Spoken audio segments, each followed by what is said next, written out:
በህይወቴ አንድ ቦታ ላይ የቆምኩ ይመስለኛል። ሁሉም ሰው እየተራመደ፣ ሁሉም ሰው እየደረሰ፣ ሁሉም የተሳካለት ይመስለኛል። እኔ ግን ያው ትላንት የነበርኩበት ቦታ ላይ የቆምኩ የሆነ አመታት የነጎዱ ይመስለኛል። ዛሬ የማወጋችሁ ወግ ብዙዎቻችን ብቻችንን ስንሆን የምናለቅስበት፣ የምንተክስበት፣ ማንም እንዲያውቅብን የማንፈልገው ነገር ግን ውስጣችንን እንደ ምስጥ ስለሚበላው አንድ ከበድ ያለ ስሜት ነው።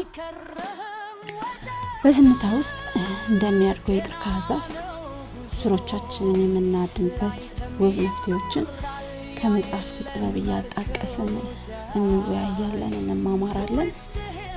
አብራችሁን ቆዩ።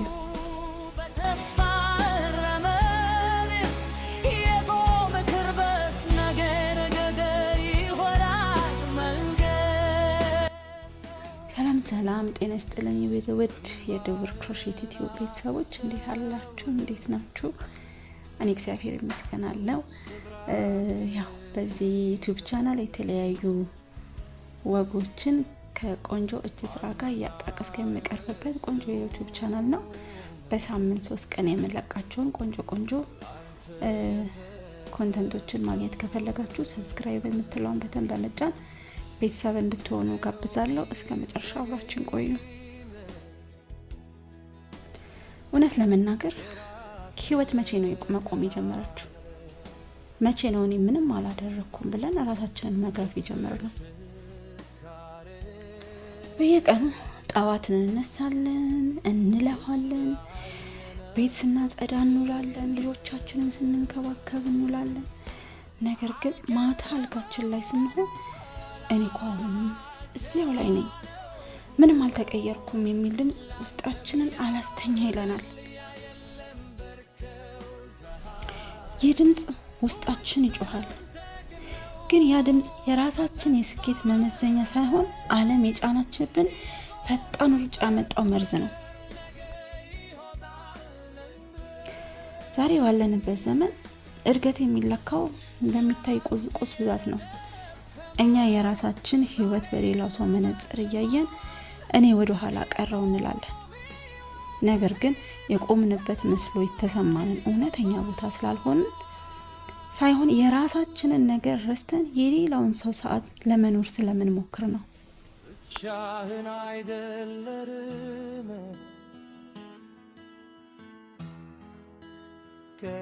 ከናነካለ እስቲ የቆመ የሚመስል ህይወት ላይ ጠቢባን በመጽሐፍቶቻቸው ላይ ምን ይላሉ? በዓለም ላይ ታወቀ የቻይና የቀርከሃ ዛፍ ታሪክ በመጽሐፍ ላይ ብዙ ጊዜ ይጠቀሳል። ይህ ዛፍ ሲተከል ለመጀመሪያው አመት ምንም ነገር አያሳይም። ሁለተኛው አመትም ምድር ላይ ምንም ነገር አይበቅልም። ሶስተኛውና አራተኛው አመትም ልክ እንደደረቀ መሬት ምንም ምልክት የለውም። አምስተኛው አመት ሙሉ የቆመ የሞተ ይመስላል። ነገር ግን አምስተኛው አመት በስድስተኛው ሳምንት ውስጥ ብቻ 80 ጫማ ከፍታ ያድጋል። ታዲያ ቀርከሃው ያደገው በ6 ሳምንት ውስጥ ነው አይደለም። 5 አመት ሙሉ በዝምታ ውስጥ መሬት ውስጥ ስሮቹን እያደራጀ ነበር። ሮቢን ሻርማ ዘ 5 ክለብ በሚለው መጽሐፍ ላይ እንዲህ ይላል፣ ታላላቅ ነገሮች በሙሉ በዝምታና በጨለማ ውስጥ ነው የሚቀረጹት። ሰዎች የእድገትሽን ፍሬ ከማየታቸው በፊት አንቺ ውስጥሽ የምትሰሪው ድብቅ ስራ አለ። የቆምሽ የሚመስልሽ ጊዜ ስሮችሽ መሬት ውስጥ በጥልቀት እየሰደድሽ ያለሽበት ጊዜ ነው። ሌት ብሉመርስ በሚለው መጽሐፉ ላይ ዘግይተው የሚፈኩት የተባለው ድንቅ መጽሐፍ ነው። ደራሲው በዚህ መጽሐፉ ላይ እንዲህ ይላል፣ ዓለማችን ገና በወጣትነታቸው በጊዜ የፈኩ የተሳካላቸው ሰዎች ብቻ በማጉላት ለሌሎቻችን ላይ የውድቀት ስሜት ትፈጥራለች። ነገር ግን ተፈጥሮ ተመልከቱ፣ አንዳንድ አበቦች በጠዋት ይፈካሉ፣ አንዳንዶቹ ደግሞ ማታ ላይ ውበታቸው ይገለጣል። እያንዳንዱ ሰው የራሱ የሆነ የማበቢያ ወቅት አለው። አሁን የቆምሽ ቢመስልሽ አንቺ ግን ገና ጊዜሽ ጠብቀሽ በውበትሽ የምትፈኪ ሌት ብሉመር ወይም ዘግይታ የምታብብ ውብ አበባ ነሽ። ሰዓትሽ አልፏል ተብሎ በተጻፈበት የዓለም መለኪያ ውስጥ ራስሽን አትሰሪ።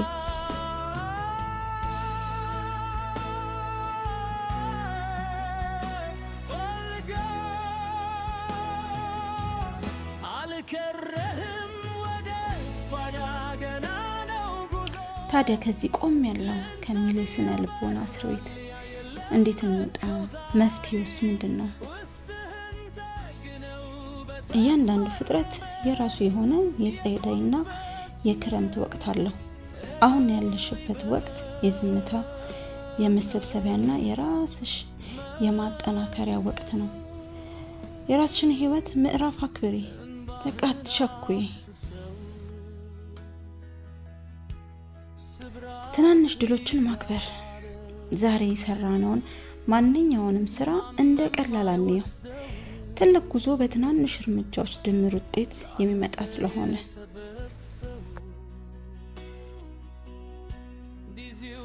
ከሁሉም በላይ ደግሞ ንጽጽር ማቆም።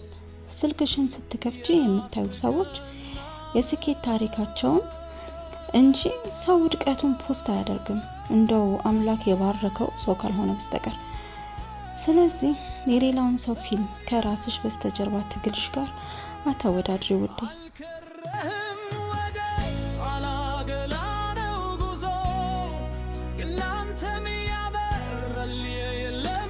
በአሁኑ ሰዓት በህይወታችሁ የቆማችሁ ወይ ወደ ኋላ የቀራችሁ መስሎ የተሰማችሁ ጊዜ አለ?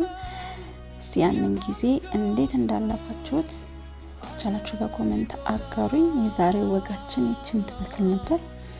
እንደ እግዚአብሔር ፈቃድ በሚቀጥለው ከአዲስ የእጅ ስራ ጋር እመጣለሁ ብዬ አስባለሁ። እስካሁን አብራችሁን ስለቆያችሁ እጅግ በጣም አመሰግናለሁ። እባካችሁን ሰብስክራይብ በማድረግ የደወል ምልክቷን በመጫን ላይክ፣ ሰብስክራይብ በማድረግ ቤተሰብ እንድትሆኑ ጋብዛችኋለሁ። የበለጠ እንድበረታታ ማለት ነው። አብራችሁን ጊዜ ስላሳለፋችሁ እጅግ በጣም አመሰግናለሁ። በድጋሚ መልካም ጊዜ ይሆንላችሁ። ባይ